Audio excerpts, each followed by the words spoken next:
Over the past 4 years, I've had the privilege to work closely with our president.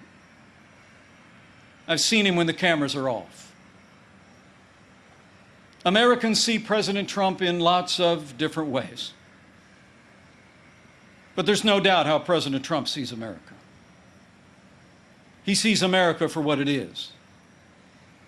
A nation that has done more good in this world than any other. A nation that deserves far more gratitude than grievance. And if you want a president who falls silent when our heritage is demeaned or insulted, he's not your man.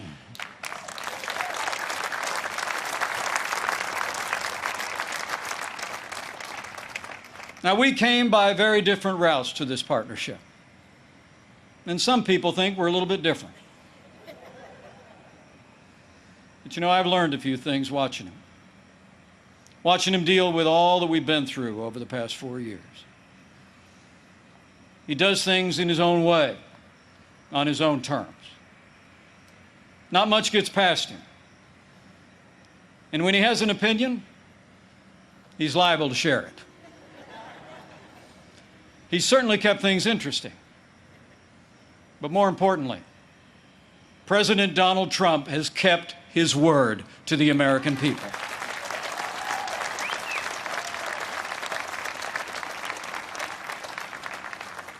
In a city known for talkers, President Trump is a doer. And few presidents have brought more independence, energy, or determination to that office. 4 years ago, we inherited a military hollowed out by devastating budget cuts, an economy struggling to break out of the slowest recovery since the Great Depression. ISIS controlled a land mass twice the size of Pennsylvania, and we witnessed a steady assault on our most cherished values, freedom of religion and the right to life. That's when President Donald Trump stepped in. And from day one, he kept his word. We rebuilt our military. This president signed the largest increase in our national defense since the days of Ronald Reagan and created the first new branch of our armed forces in 70 years, the United States Space Force.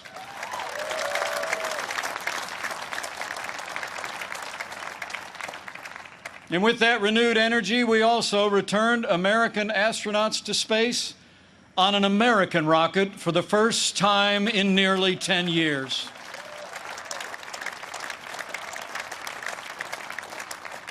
And after years of scandal that robbed our veterans of the care that you earned in the uniform of the United States, President Trump kept his word again. We reformed the VA. And Veterans Choice is now available for every veteran in America.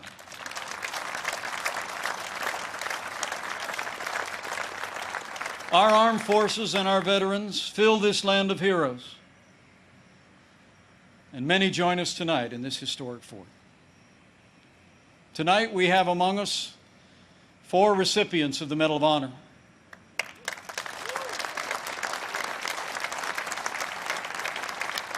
Six recipients of the Purple Heart. A Gold Star mother of a gallant Navy SEAL. And wounded warriors from Soldier Strong, a group that serves our injured veterans every day. We are honored by your presence, and we thank you for your service.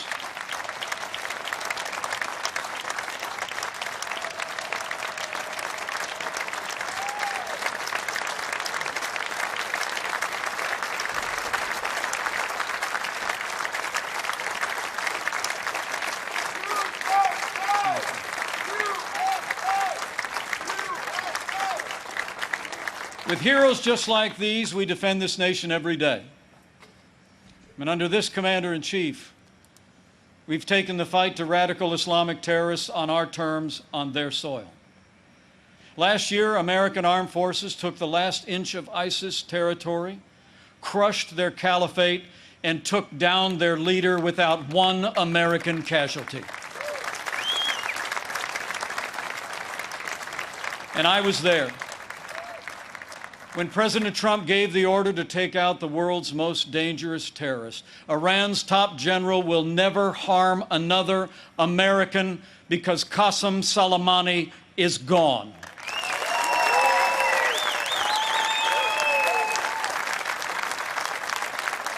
My fellow Americans, you deserve to know.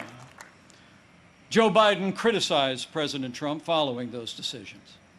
Decisions to rid the world of two terrorist leaders.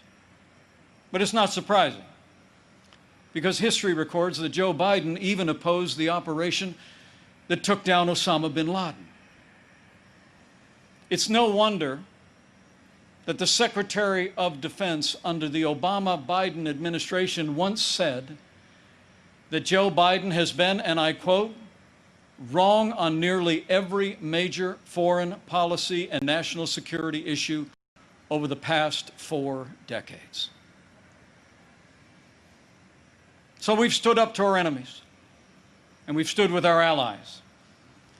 Like when President Trump kept his word and moved the American embassy to Jerusalem, the capital of the State of Israel, setting the stage for the first Arab country to recognize Israel in 26 years. Closer to home, we appointed more than 200 conservative judges to our federal courts. We supported the right to life and all the God-given liberties enshrined in our Constitution, including the Second Amendment right to keep and bear arms. And when it came to the economy, President Trump kept his word and then some. We passed the largest tax cut and reform in American history. We rolled back more federal red tape than any administration ever had. We unleashed American energy and fought for free and fair trade. And in our first 3 years, businesses large and small created more than 7 million good-paying jobs, including 500,000 manufacturing jobs all across America. Our country became a net exporter of energy for the first time in 70 years. Unemployment rates for African Americans and Hispanic Americans hit the lowest level ever recorded. And on this 100th anniversary of the woman's right to vote, I'm proud to report that under President Donald Trump, we achieved the lowest unemployment rate for women in 65 years. And more Americans working than ever before. In our first 3 years, we built the greatest economy in the world. We made America great again.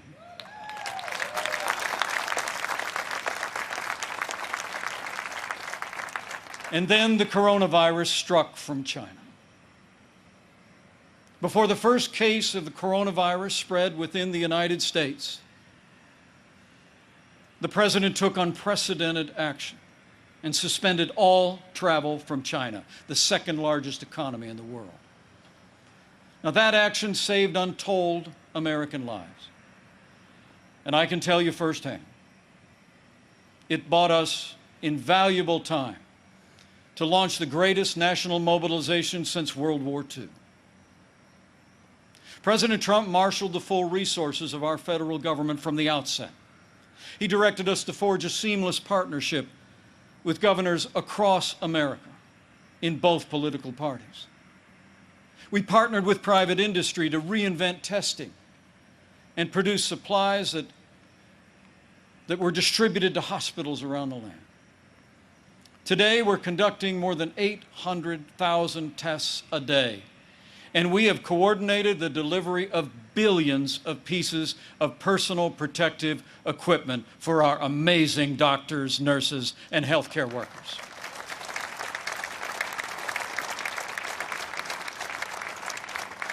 We saw to the manufacture of 100,000 ventilators in 100 days.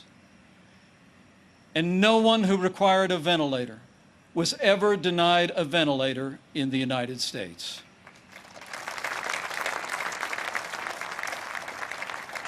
We built hospitals, surged military medical personnel, and enacted an economic rescue package that saved 50 million American jobs. As we speak, we're developing a growing number of treatments known as therapeutics, including convalescent plasma, that are saving lives all across America. Now, last week, Joe Biden said that no miracle is coming. Well, what Joe doesn't seem to understand is that America is a nation of miracles. And I'm proud to report that we're on track to have the world's first safe, effective coronavirus vaccine by the end of this year.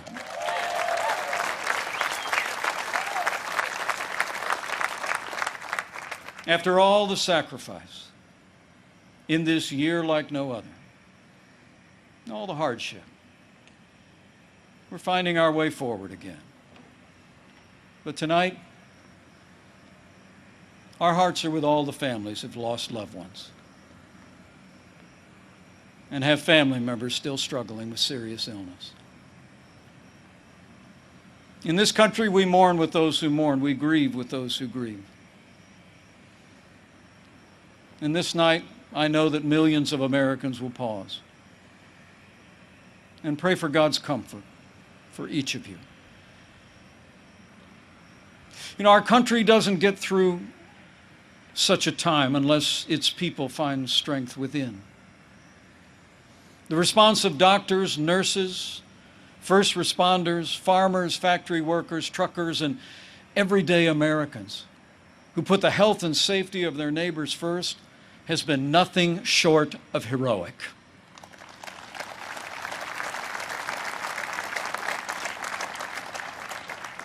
Veronica Sayez put on her scrubs every day. Day in and day out, went to work in one of New York City's busiest hospitals. She stayed on the job, put in the long hours until it was done, and then got back in her neighborhood and helped neighbors and friends struggling. Her brother William is a New York City firefighter. And they're both emblematic of heroes all across this country. They're with us tonight. And I say to them and to all of you, you have earned the admiration of the American people, and we will always be grateful for your service and care.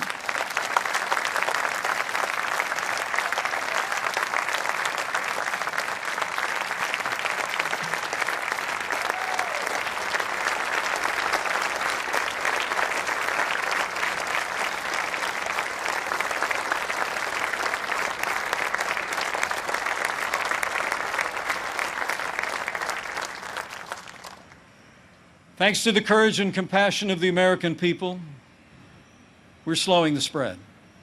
We're protecting the vulnerable. And we're saving lives. And we're opening up America again. Because of the strong foundation that President Trump poured in our first 3 years, we've already gained back 9.3 million jobs in the last 3 months alone.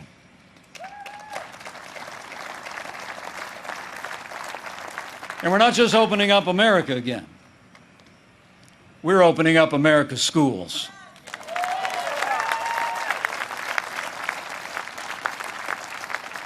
And I'm proud to report that my wife, Karen, that school teacher I've been married to, will be returning to her classroom next week. And so to all of our heroic teachers and faculty and staff, thank you for being there for our kids. We're going to stay with you every step of the way.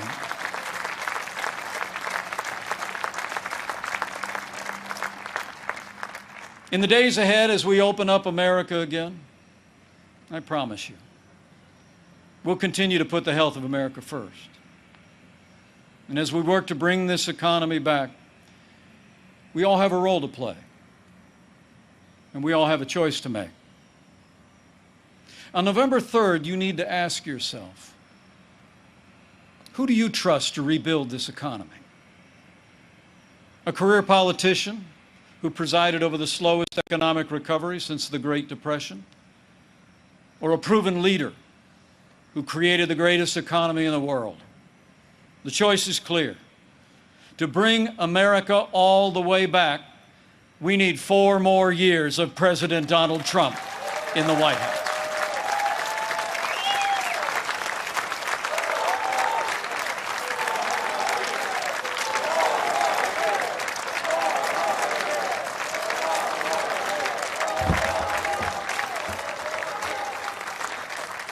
My fellow Americans, were passing through a time of testing. But in the midst of this global pandemic, just as our nation had begun to recover, we've seen violence and chaos in the streets of our major cities. President Trump and I will always support the right of Americans to peaceful protest. But rioting and looting is not peaceful protest. Tearing down statues is not free speech. And those who do so will be prosecuted to the fullest extent of the law.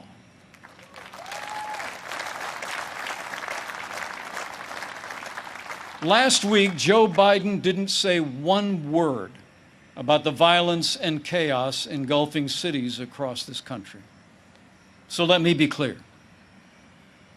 The violence must stop, whether in Minneapolis, Portland, or Kenosha. Too many heroes have died defending our freedom to see Americans strike each other down. We will have law and order on the streets of this country for every American of every race and creed and color.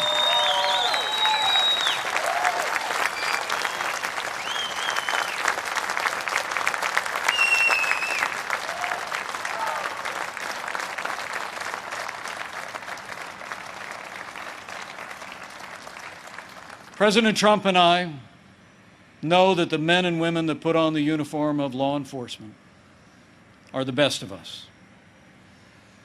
Every day, when they walk out that door, they consider our lives more important than their own. People like Dave Patrick Underwood, an officer in the Department of Homeland Security's Federal Protective Service, who was shot and killed during the riots in Oakland, California. Dave's heroism is emblematic of the heroes that serve in blue every day. And we're privileged tonight to be joined by his sister, Angela. Angela, we say to you, we grieve with your family. And America will never forget or fail to honor Officer Dave Patrick Underwood.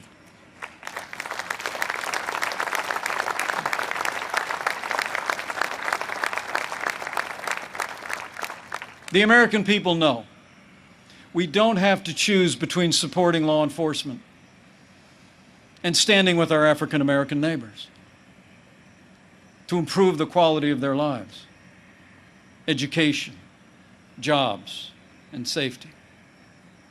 And from the first days of this administration, we've done both. And we will keep supporting law enforcement and keep supporting our African American and minority communities across this land for 4 more years.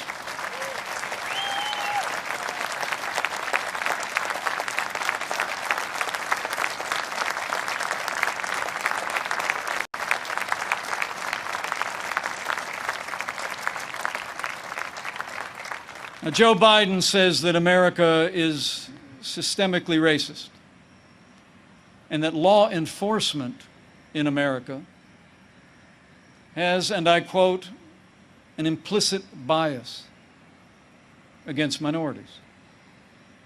When asked whether he'd support cutting funding to law enforcement, Joe Biden replied, yes, absolutely. Joe Biden would double down on the very policies that are leading to violence in America's cities. The hard truth is, you won't be safe in Joe Biden's America. And under President Trump, We will always stand with those who stand on the thin blue line, and we're not going to defund the police, not now, not ever.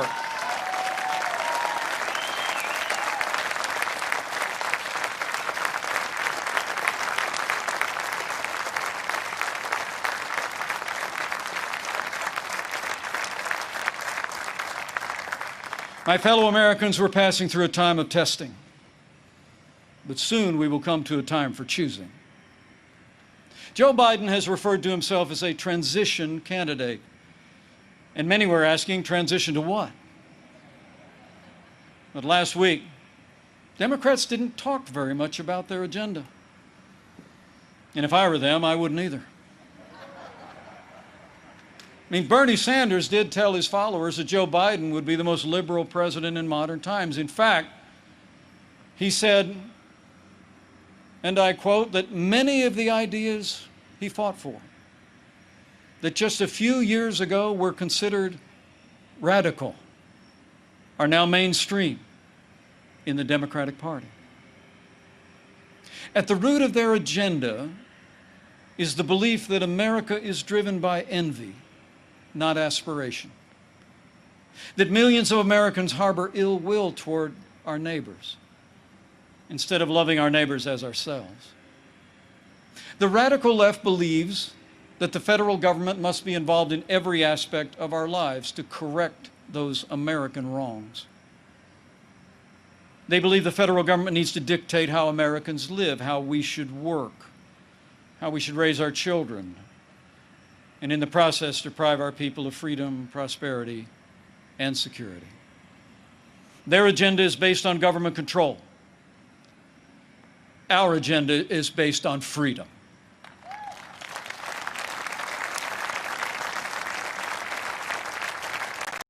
Where President Trump cut taxes, Joe Biden wants to raise taxes by nearly $4 trillion. Where this president achieved energy independence for the United States, Joe Biden would abolish fossil fuels, end fracking, and impose a regime of climate change regulations that would drastically increase the cost of living for working families.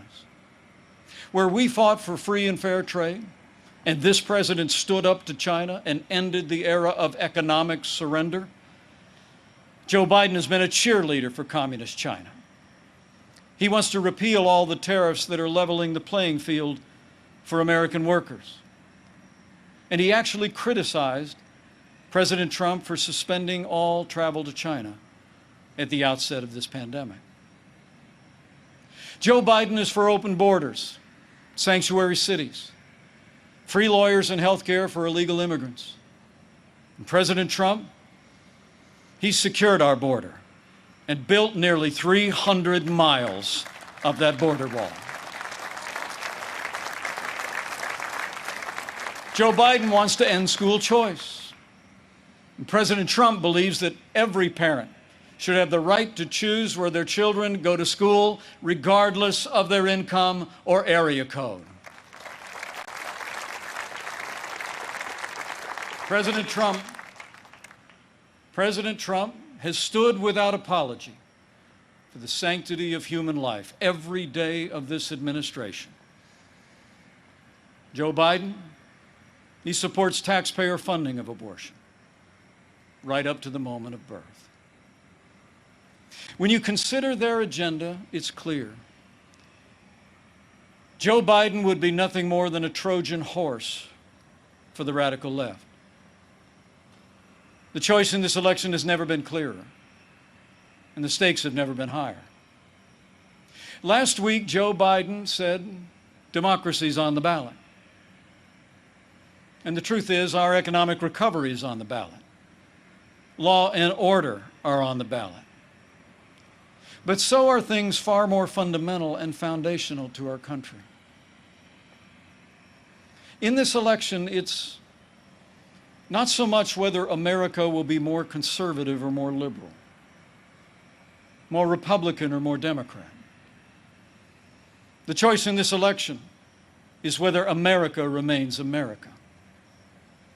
It's whether we will leave to our children and our grandchildren a country grounded in our highest ideals, of freedom, free markets, and the unalienable right to life and liberty, or whether we will leave them a country that's fundamentally transformed into something else. We stand at a crossroads, America. President Trump has set our nation on a path of freedom and opportunity. Joe Biden would set America on a path of socialism and decline. But we're not going to let it happen.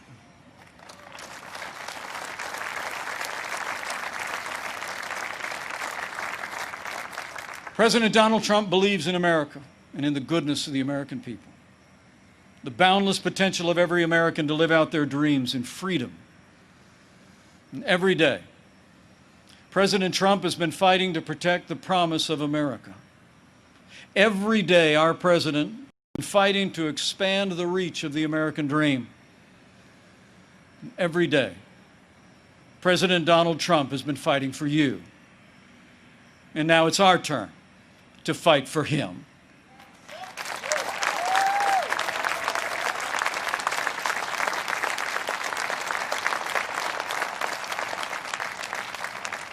On this night, in the company of heroes, I'm deeply grateful. Deeply grateful for the privilege of serving as Vice President of this great nation and to have the opportunity to serve again. I pray to be worthy of it, and I will give that duty all that's in me. In the year 2020, the American people have had more than our share of challenges. But thankfully, we have a president with the toughness, energy, and resolve to see us through. Now, those traits actually run in our national character. As the invading force learned on approach to this fort in September of 1814, against fierce and sustained bombardment, our young country was defended by heroes, not so different from those who are with us tonight. The enemy was counting on them to quit, but they never did. Fort McHenry held, and when morning came, our flag was still here.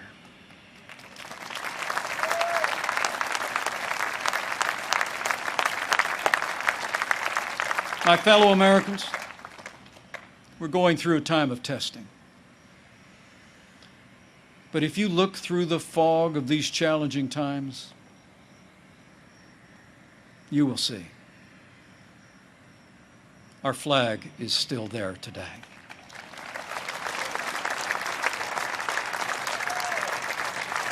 That star-spangled banner still waves over the land of the free and the home of the brave.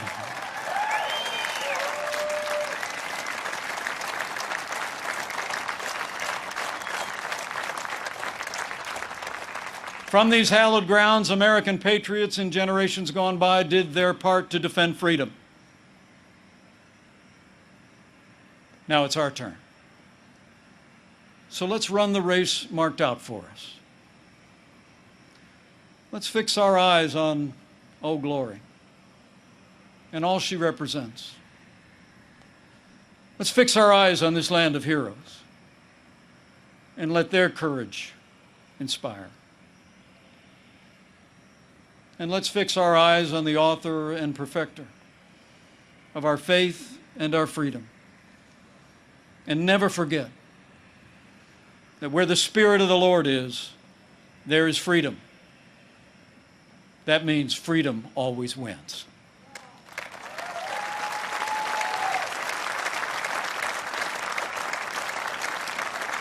My fellow Americans, thank you for the honor of addressing you tonight and the opportunity to run and serve again as your Vice President. I leave here today inspired. And I leave here today more convinced than ever that we will do in our time as Americans have done throughout our long and storied past. We will defend our freedom and our way of life. We will re-elect our president and principled Republican leaders across the land. And with President Donald Trump in the White House for 4 more years, and with God's help, we will make America great again. Again. Thank you. God bless you. And God bless the United States of America.